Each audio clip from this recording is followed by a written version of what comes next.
But we're going to kickstart today with a report on Melanie Shaw. Now, we said yesterday that Melanie had been sentenced to 2 years in a Nottingham court.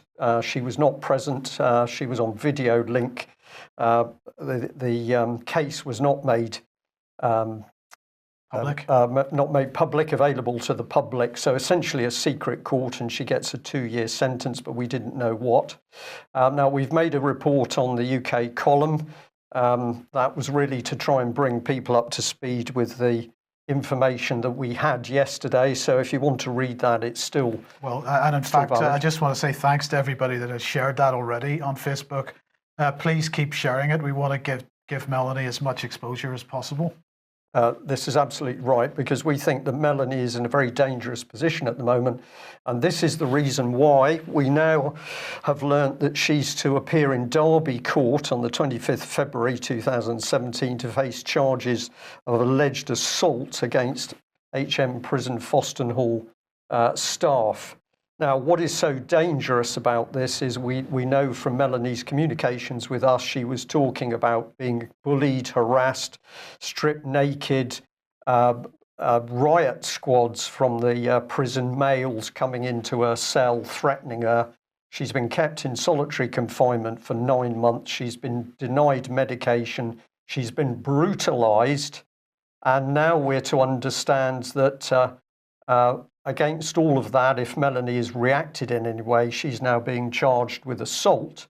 But if you think about it, she's still technically being looked after. What an unpleasant expression that is, by the same staff who are now going to take her to court claiming that they've been assaulted by the woman who's a traumatised child abuse victim and whistleblower. We also understand that police officers have visited Melanie Shaw while she's been in prison. We understand that Melanie didn't cooperate with them, but it would appear that those police officers, deeply interested in knowledge about connections between the Nottingham child abuse and, we believe, members of Parliament. So this is very dirty and dangerous stuff, and Melanie's going to need as much support as possible. Now, I wanted to highlight this this comment on the from the YouTube channel, which says Melanie Shaw must have some very hot potatoes to share.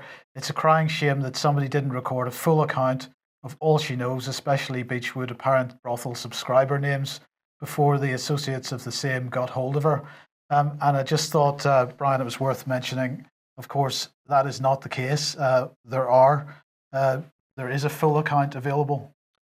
This is absolutely true. We have to say to people, please be aware that Melanie, as many other abuse survivors, are very delicate people. They've been through a lot. They're traumatized. So it can be very difficult to get information from them. But we're pleased to say that over a number of months, Melanie has given a number of people very comprehensive and recorded accounts as to what she went through, what she learnt, what she knew. And of course, she's commented on the fact that she had absolute proof that Nottinghamshire police did not fully investigate the Beechwood abuses.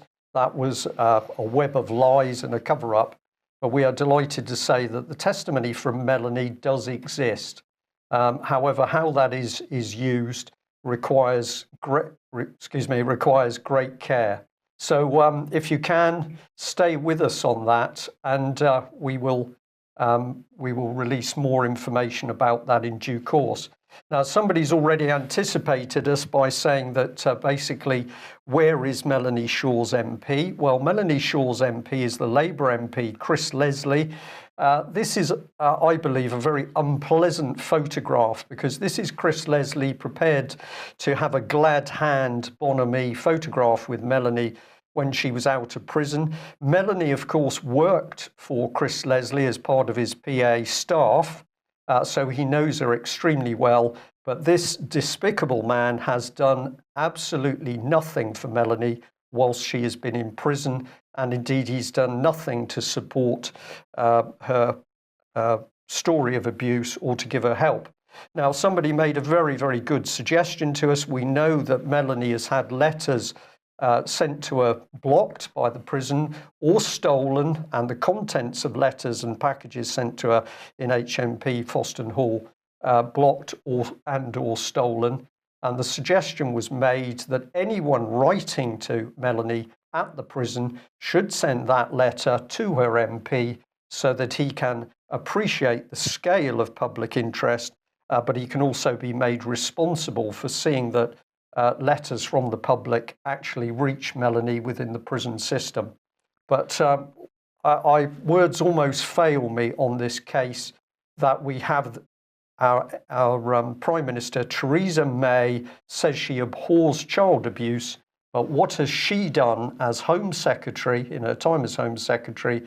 She has helped this brutal setup, an attack on an extremely brave whistleblower, Melanie Shaw.